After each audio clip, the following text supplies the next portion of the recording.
आजकल समझ में ही नहीं आता कि क्या सच दिखा रहे हैं और क्या फेक।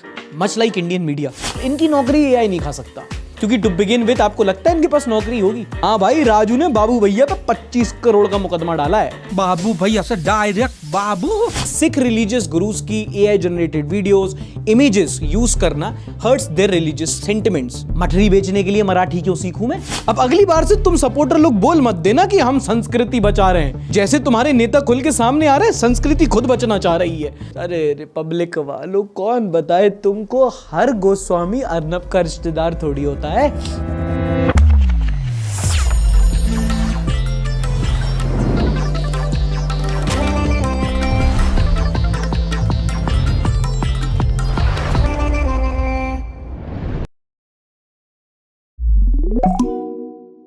नमस्कार, आदाब, दिस इज सार्थक and welcome back on the Sunday show. वो शो जहां हम करेंगे न्यूज की बात एंटरटेनमेंट के साथ। कंट्रोवर्सी हुई जब यूट्यूबर ध्रुव राठी ने एक वीडियो अपलोड की। इन्होंने सिखिज्म पर एक एक्सप्लेनर वीडियो बनाई टाइटल्ड बांदा सिंह बहादुर की कथा। अब इस वीडियो में कुछ एआई जनरेटेड कंटेंट भी था जो इनके कुछ फॉलोअर्स को अच्छा नहीं लगा और बेचो कोर्स।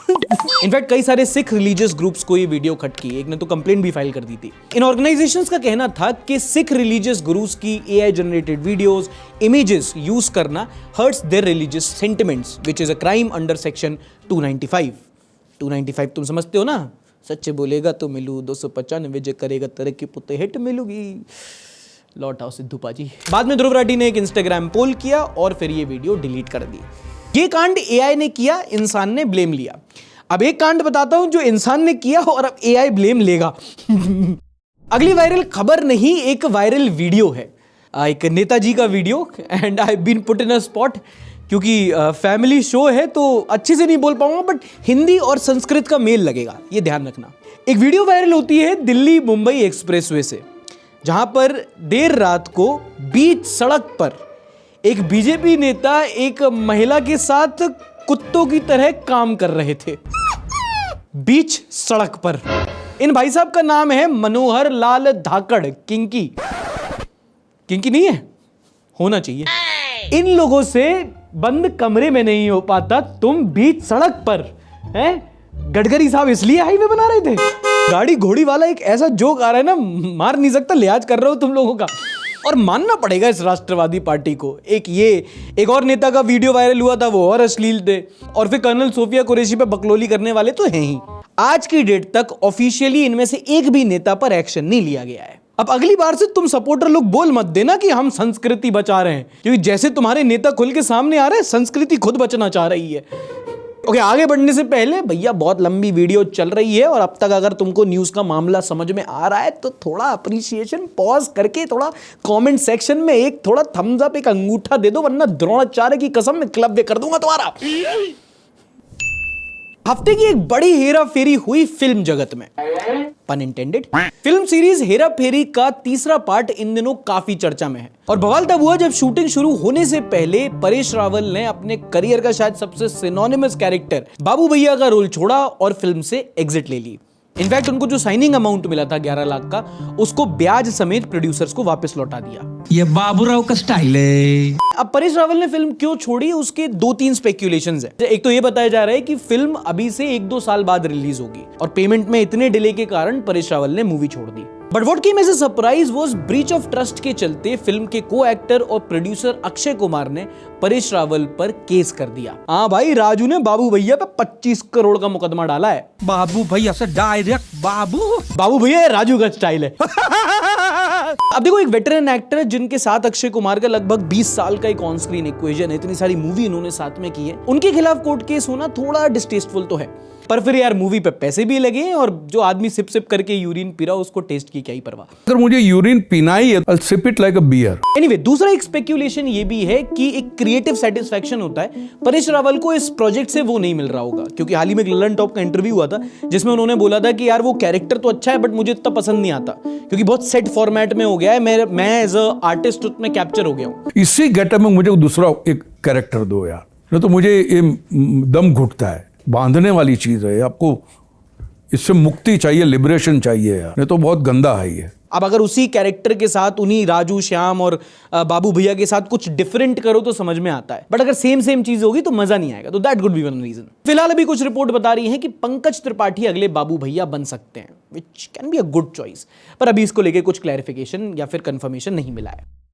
अगली न्यूज, बॉल बैट क्रिकेट को लेकर इंग्लैंड सीरीज के लिए इंडिया का टेस्ट स्क्वाड अनाउंस हो गया है। रोहित शर्मा, विराट कोहली ऑलरेडी रिटायरमेंट ले चुके हैं और सबको एंटिसिपेशन थी कि अब अगली टेस्ट टीम कैसी बनेगी, किसके साथ बनेगी। एंड लिस्ट में mostly there are expected names, कोई ऐसा out of the box selection नहीं है। शुभमन गिल कैप्टन है, ऋषभ पंत वाइस कैप्टन है, करुण नायर, केएल राहुल की वापसी हो चुकी है। उसके अलावा काफी टाइम से अच्छा परफॉर्मेंस दे रहे साई सुदर्शन, अभिमन्यु ईश्वरन, आकाशदीप सिंह और अर्शदीप सिंह को भी मौका मिला है। पूरी लिस्ट आपके सामने है। कब और कहां? 20 जून से इंग्लैंड में एक 5 टेस्ट मैचेस की सीरीज होनी है। अगली खबर हमारे चाचा को लेकर। हाँ, अर्नब ने फैलाई फेक न्यूज, उस पे बटोरे व्यूज, और जब पकड़े गए तो फिर दिया एक एक्सक्यूज, वो भी बहुत लेम। बताता हूं। कुछ दिन पहले अर्नब गोस्वामी ने अपने प्राइम टाइम न्यूज में बताया कि कांग्रेस पार्टी का टर्की में एक रजिस्टर्ड ऑफिस है। टर्की समझ गए ना, तुर्की, वो पाकिस्तान का मुंह बोला चचा। और पाकिस्तान के खास देश में कांग्रेस पार्टी का रजिस्टर्ड ऑफिस, यही एंटी नेशनल ये लोग। इनफैक्ट रिपब्लिक टीवी ने अपने क्लेम को मजबूत करने के लिए ये इमेज तक दिखा डाली। ऑब्वियसली बीजेपी ने शेयर किया। I want to ask you something. What kind of business does your party have in Turkey? Did you know, viewers, the Congress party has a registered office in Turkey? Okay, fact check. Istanbul congress centre है ये, Congress party का office नहीं है। इन्होंने Istanbul congress centre को Congress party का office बता दिया क्योंकि नाम सेम है। अरे रिपब्लिक वालों, कौन बताए तुमको, हर गोस्वामी अर्नब का रिश्तेदार थोड़ी होता है। और जब ये न्यूज सामने आई तो कांग्रेस पार्टी ने फिर एफआईआर करके इनसे सवाल किया है। कांग्रेस पार्टी ने सवाल किया, सही, मैं नहीं मानता। ये है ब्रेकिंग न्यूज, ये चलाओ। कांग्रेस पार्टी सवाल करने लगी है यार। फिर बाद में रिपब्लिक वालों ने अपॉलॉजी इशू किया कि देखिए हमारी खबर ठीक है, वो तो इमेज गलत हमने डाल दी गलती से, और अब तुम बताओ ठीक है खबर सही। गोस्वामी लोगों पे भरोसा नहीं होता मुझे। Oh no! I am sorry, बाबू। अब देखो, ये तो अपने हैं, इनको थोड़ा सा डिस्काउंट दे सकते हैं, पर बाकी सब भी कम नहीं है। पिछले 1-2 हफ्तों में आपने देखा होगा जैसे मीडिया चली है, फेक मिला के जितनी इन्होंने आपको न्यूज बताई है, क्यों बताई है, क्या कारण रहे, इसी को लेके एक हम लोग ने वीडियो बनाया है। काफी स्पेशल वीडियो है, एक नई सीरीज हम लोग स्टार्ट करने जा रहे हैं जिसका पहला एपिसोड इस हफ्ते आने वाला है। Hello and welcome to the first episode of fixing news. Now you guys have been a part of that news room. तो ये डिसीजन कौन लेता है? इनफैक्ट अगर ये लोग जो इस तरीके के प्रोग्राम्स बना रहे हैं, ये अपने रिपोर्टर से ही बात कर लें ना। Are they more scared of being wrong और are they more scared of being boring? थोड़ा बहुत अगर इंफॉर्मेशन हो भी गया ऊपर नीचे, देश का नुकसान तो नहीं किया ना। दिस इज अ कॉन्सेप्ट जहां पर हम उस ब्रेकिंग न्यूज को थोड़ा सा फिक्स करने की कोशिश करते हैं। उनका कॉल ऑफ ड्यूटी चलेगा ना। I will not shout। यार, इट्स सो गुड।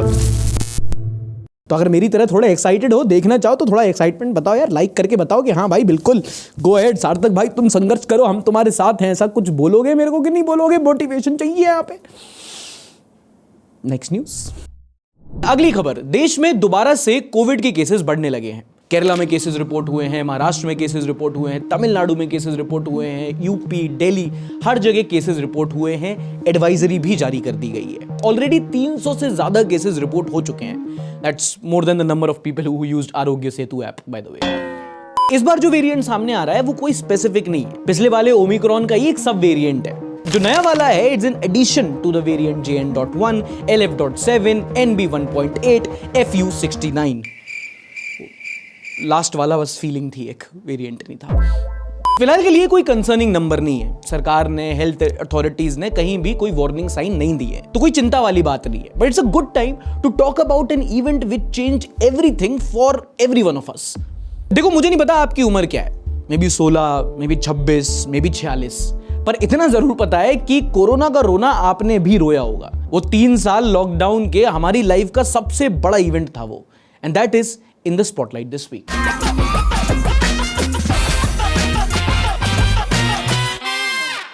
ये ना एक पूरी याद है, और इस याद को याद दिलाना एक बार जरूरी है। याद है जब 8 बजे मोदी जी आए थे और लॉकडाउन अनाउंस किया था?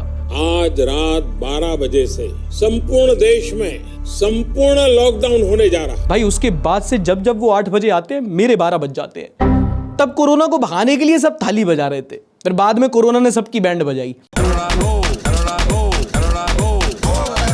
रातों रात 1 अरब से ज्यादा लोग घर में बंद हो गए, सबके ऑफिसेज बंद हो गए। फिर डलगोना कॉफी पी के जूम कॉल पे मीटिंग पे मीटिंग साल हुआ मीटिंग। पहले तो सबको एक्साइटमेंट लगा कि घर के अंदर बैठे हैं, 1 दिन निकले 2 दिन निकले, डलगोना कॉफी बनी, मैगी बनी। 1 हफ्ते बाद सब पगला गए, आधे उनमें से इन्फ्लुएंसर बन गए। लगे हैं रसोड़े में कौन था, सड़क पे तो कोई नहीं था। एंड रिमेंबर, हमको अपना प्रिविलेज तब रियलाइज हुआ था जब हम तो घर पे बैठे थे, पर कितने सारे ऐसे माइग्रेंट लेबरर्स थे, मजदूर थे जो 400, 500, 600, 700 किलोमीटर चलकर अपने घर गए थे। India's 3-week nationwide lockdown due to the coronavirus has caused tens of thousands of migrant workers to leave major cities after losing their jobs. School, offices, बाजार, सड़क, ट्रेन सब ठप पड़ गया था। कभी नहीं सोचा था 2019 में कि 2020 ऐसा होगा। मतलब देखते ही देखते सब कुछ बदल दिया था उस चीज ने जिसको हम खुद नहीं देख पा रहे थे। लगे थे सैनिटाइजर मारने। उस बात को आज 5 साल बीत गए, पर आज भी उसके इफेक्ट देखने को मिलते हैं। कई सारे आर्टिकल में पढ़ता हूं जिसमें लिखा जाता है पोस्ट कोविड एरा। वो इतना बड़ा लाइफ का टर्निंग पॉइंट था वो। अगर आप मैक्रो लेवल पे बात करो तो पूरा देश, पूरी इकोनॉमी ठप पड़ गई थी। वो जो पहला 21 दिन का लॉकडाउन लगा था उसमें पर डे का नुकसान हुआ था देश को 32,000 करोड़ का। और उसी दौरान देश के 23 करोड़ लोग गरीबी में धकेल दिए गए थे। 80 करोड़ लोगों को सरकार को राशन देना पड़ा था ताकि वो अपना खाना खा पाए। आप अपने ऑफिस की जूम मीटिंग से परेशान थे, करोड़ों लोग बेरोजगार ही हो गए। इकोनॉमी अपनी जगह, पूरी जॉब मार्केट उलट पुलट हो गई। कितनी सारे ऐसे सेक्टर थे, इंडस्ट्रीज थी जो ठप पड़ गई। एडटेक बड़ा इंटरेस्टिंग था, जितनी तेजी से लॉकडाउन के टाइम पे उठा, जैसे ही लॉकडाउन खत्म हुआ उतनी तेजी से वो नीचे भी चला गया। बायजूस, आपको ये मलाल होगा कि हमें कॉलेज का फेयरवेल नहीं मिला। कितने सारे ऐसे बच्चे थे जो स्कूल से ड्रॉप आउट हो गए और उनमें से बहुत सारे वापस कभी आए ही नहीं। आज पूरी एक जनरेशन है बच्चों की जिनको हम लॉकडाउन किड्स कहते हैं। 2020 के बाद कितने लोगों की जिंदगी टोटली एकदम बदल गई। संडे भारत के दौरान मैं जब लखनऊ में गया था तो एक सैलून में गया था, तो जो भाई मेरे बाल काट रहा था वो बता रहा था कि पहले उसकी कोई टाइल की दुकान थी, उसका पूरा एक दुकान था, बिजनेस चलता था, और कोविड के बाद सब ठप पड़ गया। बैंगलोर में एक कैब ड्राइवर मिला था, वो बता रहा था कि उसके पहले उसकी एक मार्केटिंग एजेंसी चलती थी, लेकिन कोविड में सब ठप पड़ गया तो फिर उसको कैब चलाना पड़ा। और उसके बाद से जब सिचुएशन नॉर्मल हुई तो आदमी अपनी ज़िंदगी में फंस जाता है, तो वो काम जो उन्होंने मजबूरी में शुरू किया वो बाद में जाके उनका बंदोबस्ती बन गया। आप थोड़ा सा फ्लैशबैक लो, सोच के देखो, इस एक इवेंट का इम्पैक्ट इतना बड़ा था ना कि अगर आप घर पे रहे और आप इससे अनअफेक्टेड रहे हो तो आप बहुत ज़्यादा भाग्यशाली हो। कहने का मतलब ये एक ऐसा इवेंट था जिससे सबकी लाइफ बदल दी, लाइक दीज पीपल।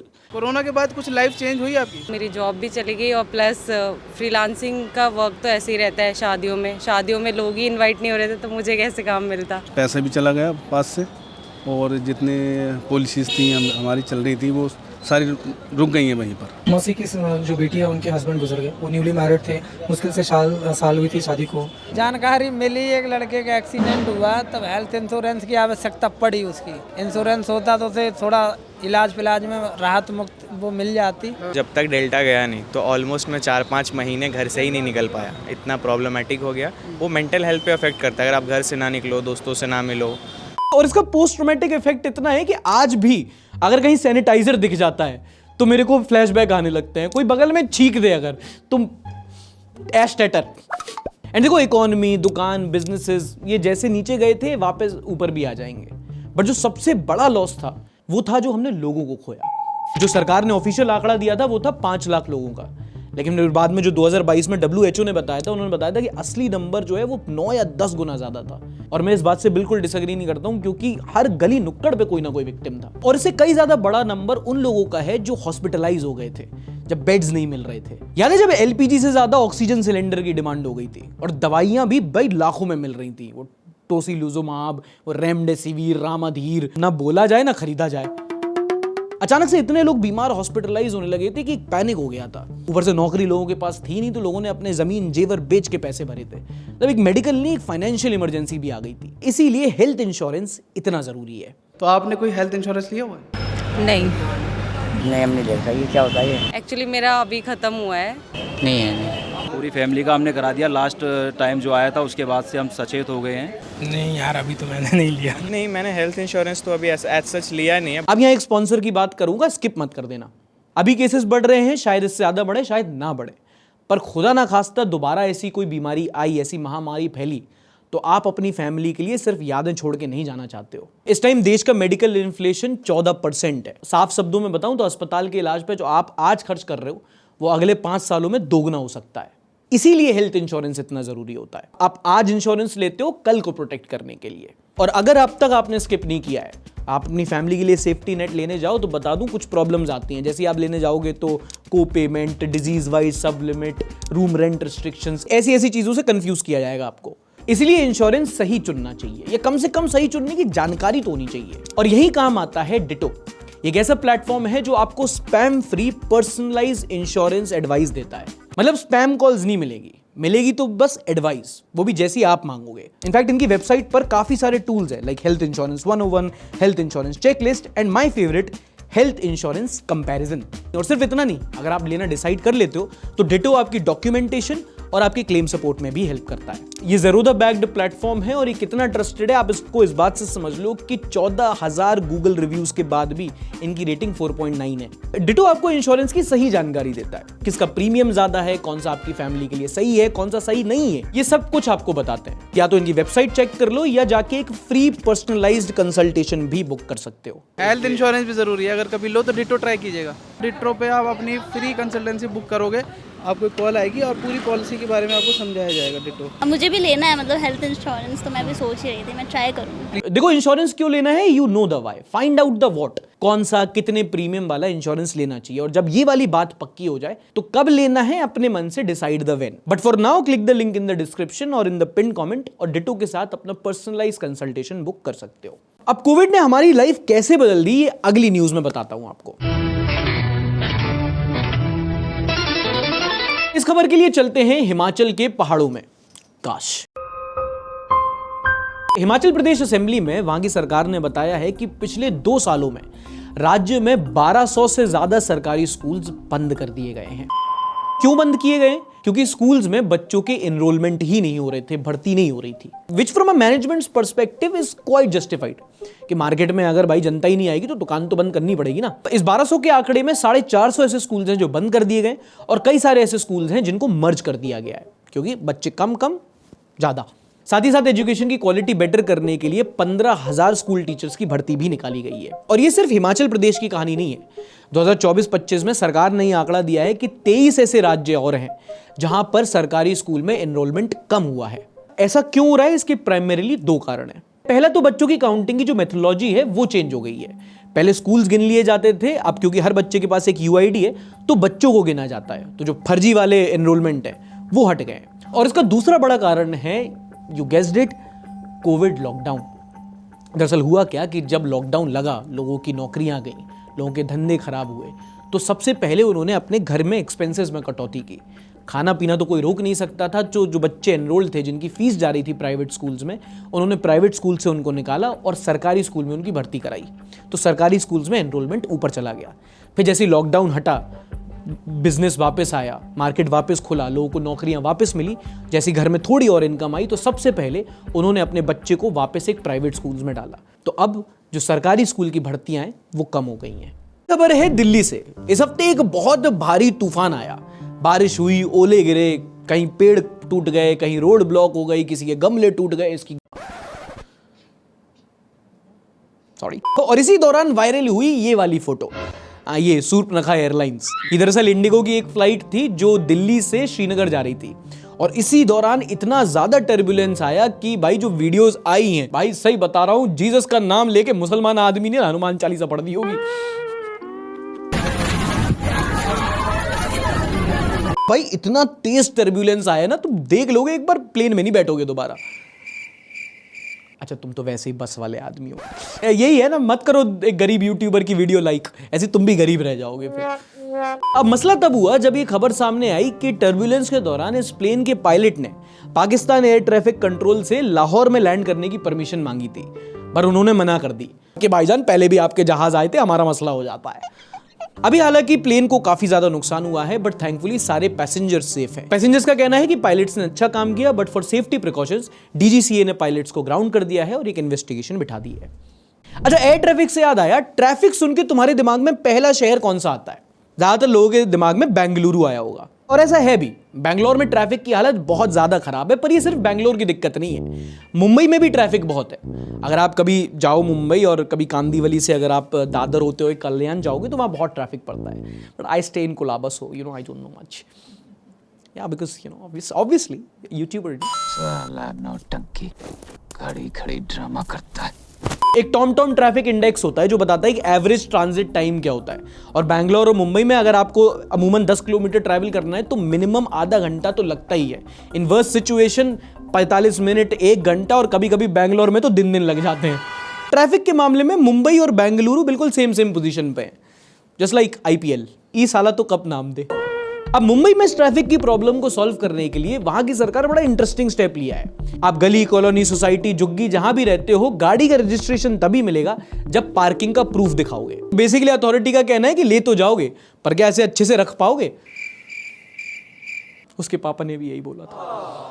और ट्रैफिक की प्रॉब्लम को सॉल्व करने के लिए एक पॉड टैक्सी नेटवर्क स्टार्ट करने की भी बात हुई है। इनफैक्ट एक और रिपोर्ट बताती है कि पब्लिक ट्रांसपोर्ट की दिल्ली में भी बहुत प्रॉब्लम है। लोगों को ज्यादातर 3-4 किलोमीटर ही ट्रैवल करना होता है, जिसके लिए उनको कोई ट्रांसपोर्ट नहीं मिलता, लंबे रूट की बसेस मिलती हैं। बट यहाँ पर एक्नॉलेज करना जरूरी है कि एक वेस्टर्न स्टडी है जो उन्होंने दिल्ली के ट्रैफिक या मुंबई के ट्रैफिक पर बनाई है। ज्यादातर उन्होंने सैटेलाइट इमेजेस देख के बनाई होती है, और मेरा यहाँ पे कहना है कि उनके लेंस से आप हमारी प्रॉब्लम देख ही नहीं सकते। फॉर एग्जाम्पल, इनका पैरामीटर ये है कि buses are failing to deliver the first mile connectivity.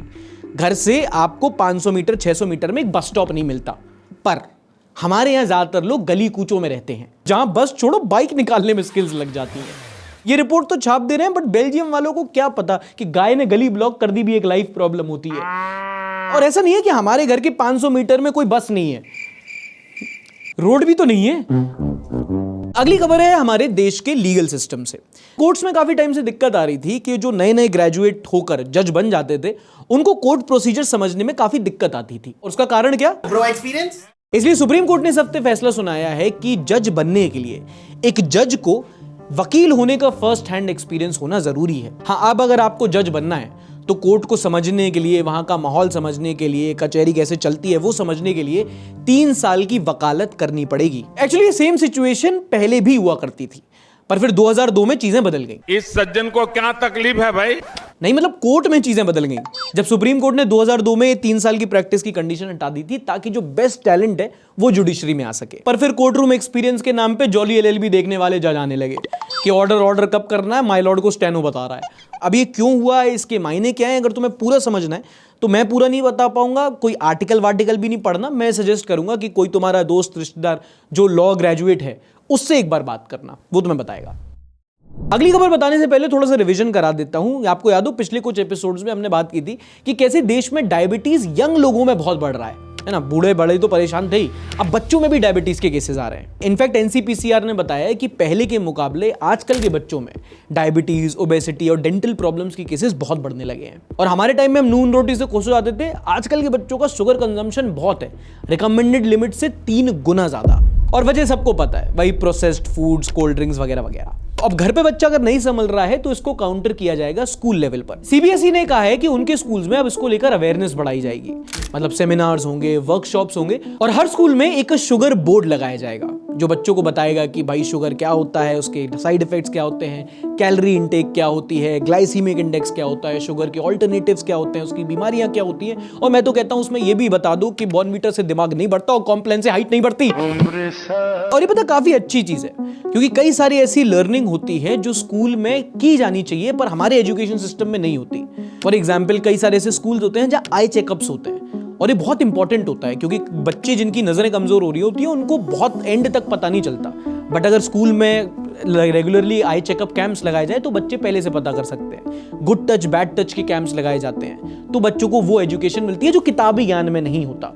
अब ये शुगर इंटेक जो अभी प्रॉब्लम है, जो अभी सोसाइटी में बढ़ रही है, ये करिकुलम में आने में बहुत टाइम लग जाएगा। तो अगर seminars and workshop and sugar boards के थ्रू ये सॉल्व की जा सकती है तो व्हाई नॉट। अब ये शुगर बोर्ड बच्चों में शुगर कंट्रोल करने का बहुत अच्छा आइडिया है, पर अगर आप एक व्यस्क आदमी हो, आपको भी समझना है कि आपकी हेल्थ अच्छी है, आपको भी ये प्रॉब्लम्स तो नहीं हो रही, तो जिम जाओ, एक्सरसाइज करो, बढ़िया है। वरना एक छोटा सा आपको यही एक्सरसाइज बताता हूं, अभी चेक हो जाएगा। थोड़े एक हाथों की एक्सरसाइज है, अगर आप वो कर पाते हो मतलब आपको कोई बीमारी नहीं है। अपने फोन की स्क्रीन लो, अंगूठा लो और लाइक बटन पे ऐसे करो। अगर आपका अंगूठा घूम रहा है, अगर इतना फ्लेक्सिबल है, तो आप बिल्कुल परफेक्ट हेल्थ में हो रहा है ना। छोटी सी एक्सरसाइज है परफेक्ट हेल्थ के लिए, तुम्हें नहीं करना, तुम्हारा नुकसान। अगली बड़ी खबर आई छत्तीसगढ़ राज्य से। लगभग 1 महीने से सरकार यहां पर नक्सलियों के खिलाफ ऑपरेशन कागर चला रही थी, जिसके दौरान नारायणपुर जिले में 27 माओइस्ट को एनकाउंटर में मार दिया गया। मारे गए नक्सलियों पर सरकार ने कुल मिला के 3.25 करोड़ का इनाम रखा था, जिनमें से सबसे बड़ा नाम शामिल था communist party of India Maoist के leader general secretary Nambala Keshav Rao AKA Basavaraju. 70 साल के बसवराजू एक बीटेक इंजीनियर, लेकिन पिछले 50 साल से नक्सलवाद से जुड़े हुए थे और उन्होंने कई सारे मिलिटेंट ऑपरेशन को अंजाम दिया था। और जिसमें से सबसे बड़ा कांड था 2010 का दांतेवाड़ा हमला, जिसमें 76 जवानों को शहादत प्राप्त हुई थी। उसमें भी बसवराजू का हाथ था। नक्सलवाद, अगर आपको नहीं पता, बेसिक कॉन्टेक्स्ट, जैसे बॉर्डर पर एक्सटर्नल सिक्योरिटी थ्रेट होता है ना, ऐसी इंटरनल सिक्योरिटी थ्रेट होता है। छत्तीसगढ़, उड़ीसा, आंध्र प्रदेश के जंगलों में बहुत सारे नक्सली होते हैं, वो बहुत सारे चैनल चलते हैं उनके। सबसे ज़्यादा जो एरिया प्रभावित है इससे, वो है छत्तीसगढ़ का बस्तर इलाका। बस्तर, बीजापुर, नारायणपुर, ये पूरा एरिया आता है। और अब हफ्ते की सबसे वायरल, सबसे ज़्यादा शेयर की गई videos in the next segment.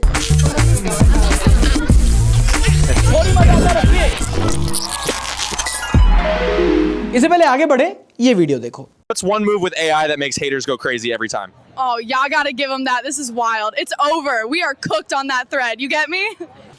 कितनी क्यूट लड़की है। क्यूट नहीं है? लड़की तो है ना? है ना? लड़की तो है ना?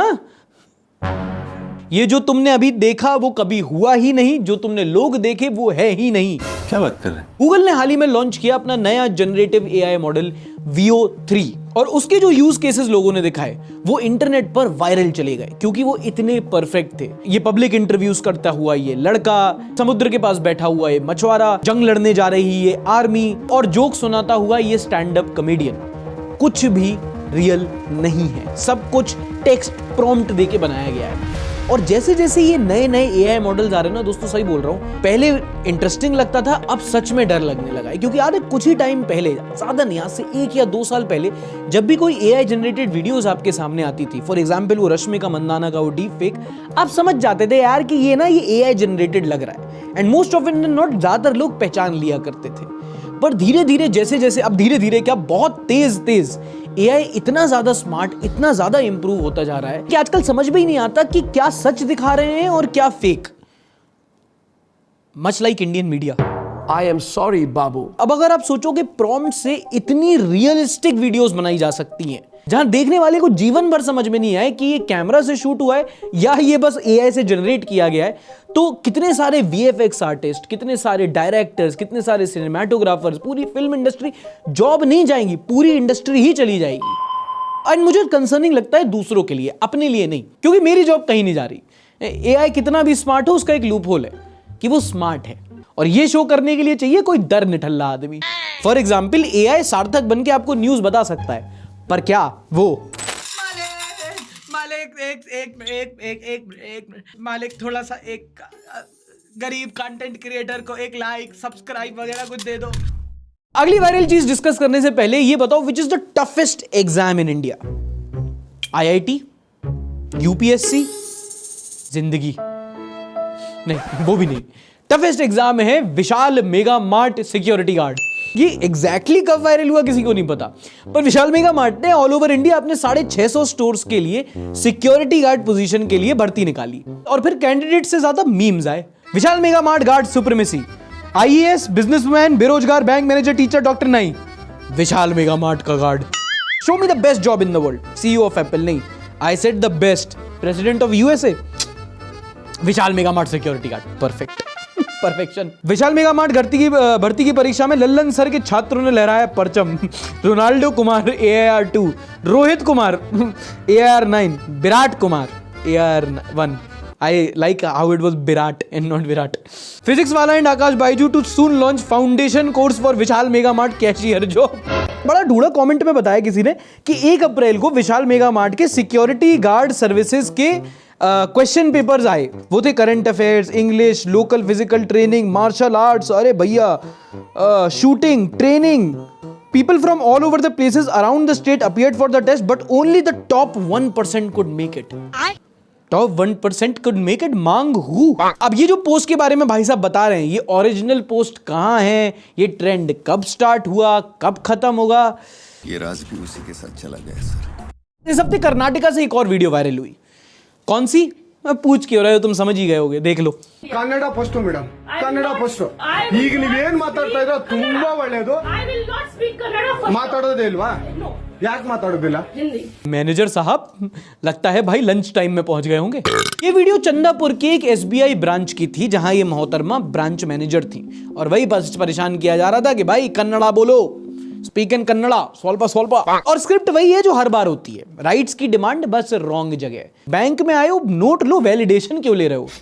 देखो, harassing someone to speak your language is like forcing a toddler to run a marathon. और जब ये हुआ, वीडियो वायरल हुई, एज यूजुअल अपॉलॉजी वीडियो भी आ गई.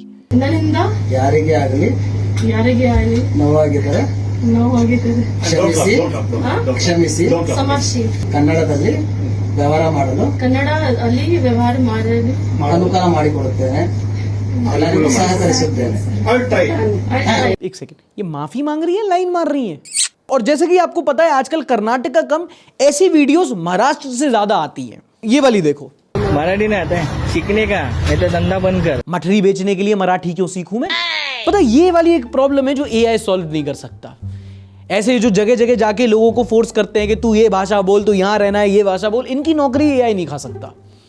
क्योंकि टू बिगिन विथ आपको लगता है इनके पास नौकरी होगी, काम होगा. और अब समय रैना का नाम लेके कुछ crazy news in the next segment.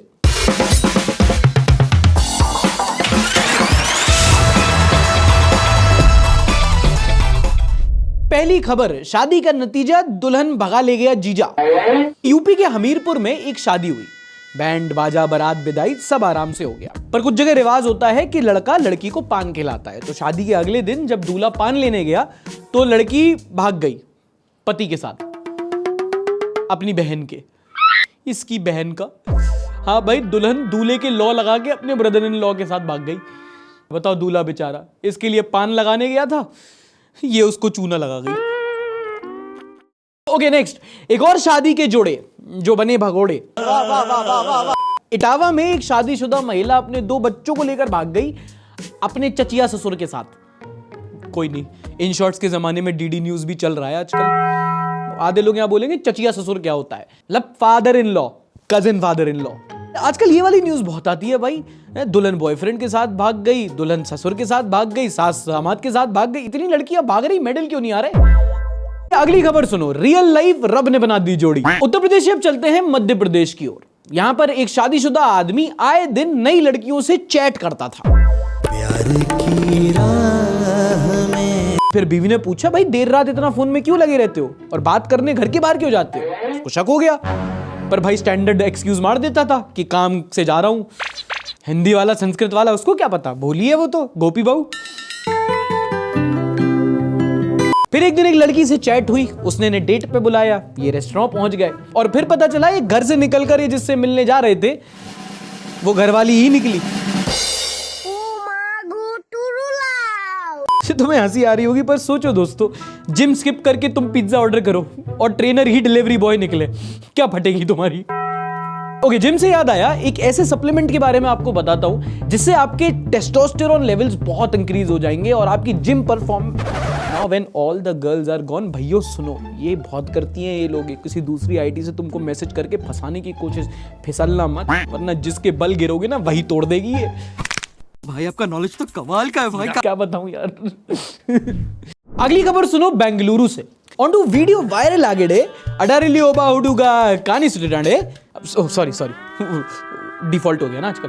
यहां पर एक चोर देर रात एक दुकान में घुसा और महंगे मोबाइल चोरी करके ले गया. अगले दिन पकड़ा गया और पूछा गया, भैया चोरी क्यों की? तो बोला गर्लफ्रेंड को गिफ्ट देना था.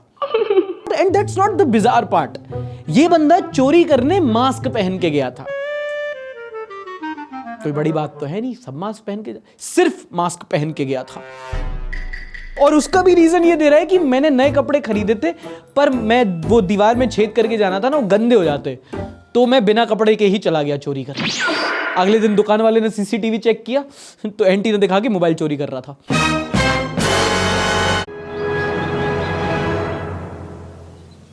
अगली पॉजिटिव न्यूज है from the north east part of the country. Mizoram देश का पहला फुली लिटरेट स्टेट बन गया है। 2011 के सेंसस के बाद मिजोरम लिटरेसी के मामले में तीसरे स्थान पर था।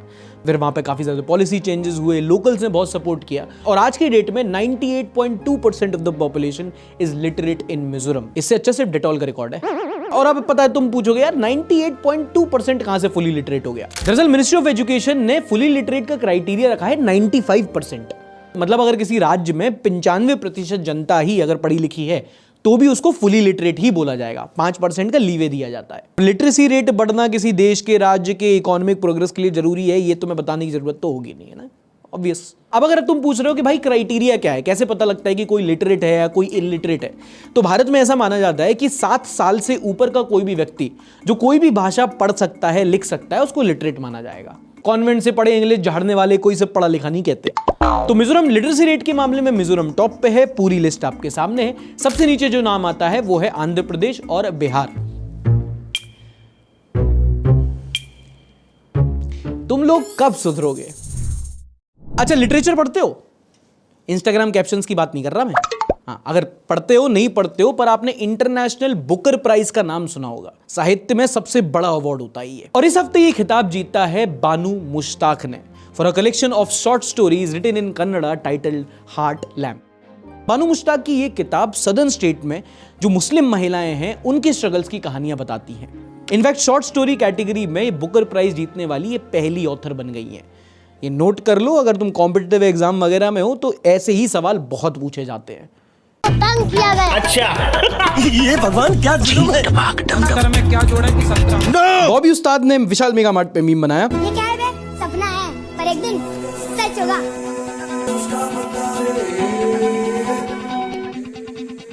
चल मोड़ दे उसका पंजारा।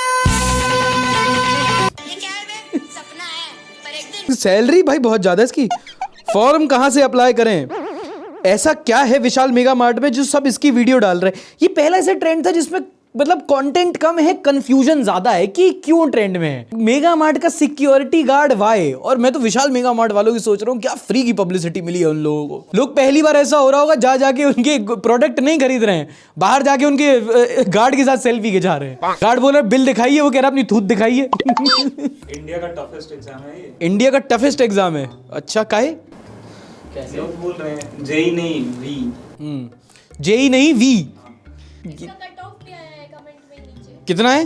जनरल कैटेगरी के लिए 85 मार्क्स, 85 परसेंटाइल, ओबीसी वालों के लिए 80 मार्क्स, SC ST वालों के लिए 75 मार्क्स और EWS कैटेगरी के 83 मार्क्स और पर्सन विद डिसेबिलिटी 70 मार्क्स। ओ, तो पूजा खेड़ कर तो निकाल ही लेगी।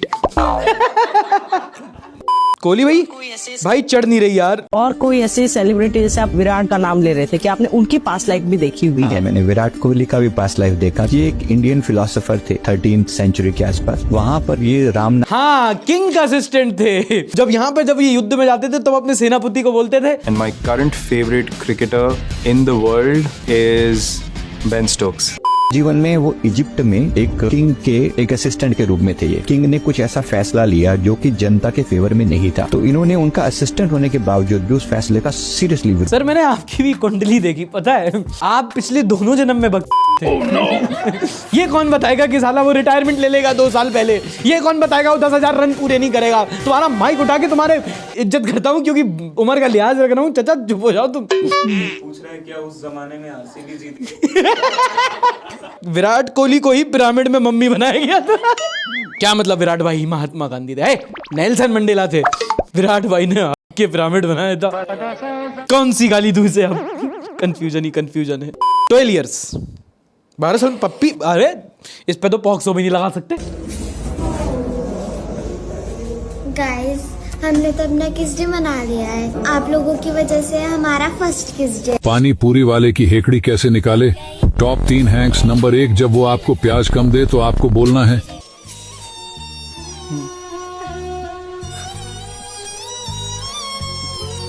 2 मिनट रुक जाओ, अभी सदमा से उभरा नहीं हूं मैं। हमने अपना किस डे मना लिया? साला हमारे इस उम्र में फेस्ट नहीं मनाने देते थे भाई हमारे स्कूल में। पेरेंट टीचर डे होता था बस एक, जो मनाया जाता था, उस पे भी गाल पे ही पढ़ते थे पर चुम्मी नहीं। इन लोगों के लिए हम बचा रहे हैं ग्लेशियर। हैं? मैं तो कहता हूँ ग्लेशियर को पिघल जाने दीजिए, ये साले डूब के मर जाएंगे। 2 किलोमीटर गाड़ी एक्स्ट्रा चलाऊंगा, थोड़ा और कार्बन डाल दूं मैं इस धरती पे, जल्दी पिघले ग्लेशियर। टीचर, बेटा जितनी बार पूछोगे उतनी बार बताऊंगी। Also teacher when I ask. सवाल ये है कि इंटरनेशनल कम्युनिटी में जो हमारी बेइज्जती हुई जब हमारे न्यूज चैनल्स ने अनवेरिफाइड इंफॉर्मेशन चलाई, कराची जगहों पर इस तरह की इंफॉर्मेशन चली है जिसकी वजह से कई सारे मेरा सवाल ये कई जगह पे चली है, हमें तो नहीं पता, हमने कब चलाई। हमने तो नहीं बोला कराची पोर्ट पे हमला हो गया था, 10-15 ब्रह्मोस मार दो, ये कर दो वो कर दो। हमारे में तो कुछ नहीं था, हमने तो कभी कुछ रिपोर्ट किया, हम तो साइलेंट थे, घर पे बैठे थे उस दिन हम। कराची पर नौसेना की कार्रवाई हो रही है। कैसे माई कटाया यार उससे। The 4th pillar of democracy destroyed by INS Vikrant. ये बिना स्क्रिप्ट पढ़े कौन आ गया? क्या करें भाई, मीडिया खरीदी जा सकती है, ऑडियंस नहीं। Don't trust anyone blindly. क्या हो गया भाई? तो साइड पे तो मुझसे शेयर कर दो। मैं तेरे को अपनी बातें शेयर करती हूँ। आज मैंने क्लास की बंक मारी, मेरा बॉयफ्रेंड है। आज इतना पार्टी किया, जाके क्लब में भी गई थी, मैंने दारू भी पिया। आस्तीन का सांप, ऑल्सो नोन एज बड़ा भाई, साले ने पापा को बता दिया मैंने मॉल से वाइन खरीदी। 10-year-old explaining me to पापा why he needs to buy me और आप this. जान गए इसका 12,000 हॉर्स पावर, 12,000 HP का ये दुनिया का सबसे पावरफुल इंजन है। इससे पावरफुल इंजन अभी वर्तमान में कोई टक्कर का इसका नहीं है। हम लोग ऐसे आते थे योयो के लिए, क्या योयो आते थे, याद है तुम्हें? वो ऐसे आते थे कि अरे आप ये बहुत सबसे बेस्ट है, ये गोकू के ये है वो है, पता भी नहीं चाहिए, कैरेक्टर बना के बोले जा रहे हैं अपने मन से, ऐसा होता है, लाइटिंग चलती है, बहुत प्यारा ये वो। 30 रुपए का मिलता था वो। 30 रुपए के लिए मेरे को कन्विंस करना पड़ता था। आज हम लोगों से पूछेंगे what are you listening to, what are you listening to. मरना मुस्कुराते हुए बाय महिला गागा और ब्रूनो मंगल। मरना मुस्कुरा के, डाई विद अ स्माइल, महिला गागा एंड ब्रूनो मंगल। मक्खन बाय बीटीएस। नाचने की इज्जत by BTS. Try Neela bye यूंकाई। आसमान गिरा बाय अडेले। कृपया कृपया कृपया बाय सबरीना बढ़ाई। सबरीना बढ़ाई। सपने देखने वाला बाय जंगकुक वॉर कुक। ये था इस हफ्ते का एपिसोड। उम्मीद करता हूं आपको पसंद आया होगा। पसंद आया तो प्लीज दोस्तों एक बार लाइक जरूर कीजिएगा। अपने ओपिनियंस हमें कमेंट सेक्शन में बता सकते हैं। पसंद आया, क्यों पसंद आया, दोस्तों के साथ देखा, फैमिली के साथ देखा, उनको कैसा लगा, प्लीज कमेंट सेक्शन में जरूर बताइए। अगर नहीं पसंद आया तो डिसलाइक कर सकते हो और फिर भी कमेंट सेक्शन में बता सकते हो हम कैसे उसको और इंप्रूव कर सकते हैं। ऐसे ही और न्यूज के साथ एंटरटेनमेंट लेके मैं मिलूंगा आपसे अगले संडे शो में। तब तक के लिए you know what you have to do. अपना ख्याल रखिए, अपने परिवार वालों का ध्यान रखिए। Take care, tata, bye bye, शब बखैर and don't forget to like, subscribe and share. और हाँ, जाने से पहले फाइनल रिमाइंडर, डिस्क्रिप्शन और पिन कमेंट में लिंक मैंने दे रखा है। तो अगर आपको इंश्योरेंस लेना है तो डिटो के साथ जाके आप अपना free insurance consultation call book कर सकते हैं।